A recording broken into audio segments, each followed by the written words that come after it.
Let's say I'm going to relay my experience with the letting go technique because I believe a lot of people have trouble with this. So if you don't know, letting go is a way you can meditate, which will allow you to get in touch with parts of yourself that you have kind of like repressed or kind of deemed as unacceptable because maybe you were traumatized or maybe you have some certain beliefs or identities.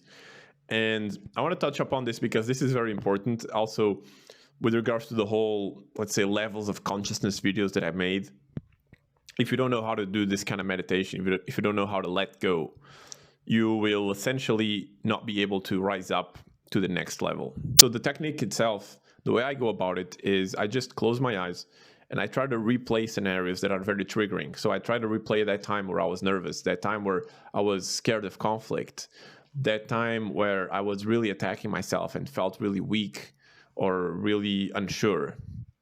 And I do this and I replay these scenarios.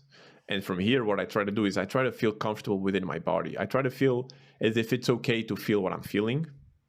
And a thing that I've been trying lately is really just focusing on the physical sensations, which is the thing that Julien always says.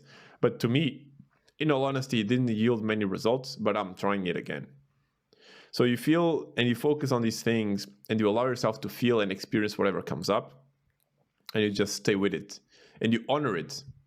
You have to come from a frame of mind that you have the privilege of getting to know yourself.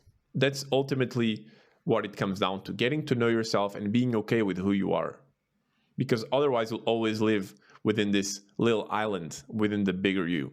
So first of all, I want to give you an understanding of the overall framework of what letting go when doing properly feels like. So let's take this, let's say rectangle attempt as who you actually are. This is, let's say, your entire capacity, your entire being, your soul, if you may. And then throughout your life, when you're a kid, you'll fully occupy this soul. And as your life progresses and you get more traumatized and you get more shamed, and also your genes, you have certain conditionings that make you just occupy, let's say, this space here.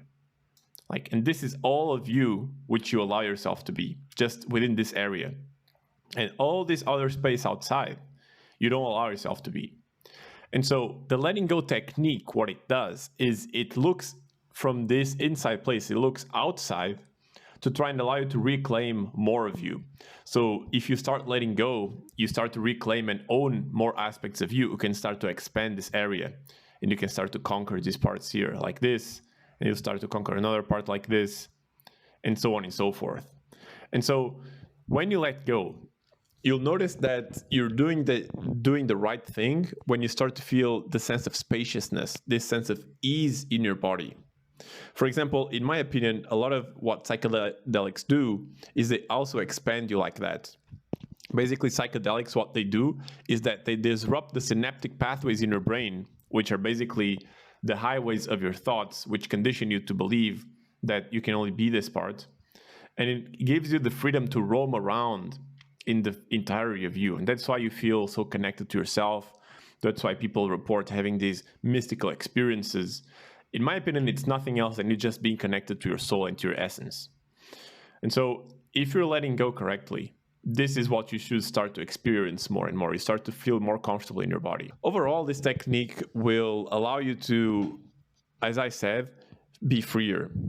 So for example, when you're talking to someone, you don't need to think about so many things because you're okay as you are. You don't get triggered. We're not feeling fully safe within us. So that's why I believe we have a lot of anxiety, a lot of worry, overthinking, depression even, because we don't feel at ease in our body. It's hard to understand fully, in my opinion, this is something that I struggled with, what parts outside of my comfort zone, let's say, are me, and what parts do I want them to be me. This takes a lot of self-reflection. I think a very key trait here is honesty.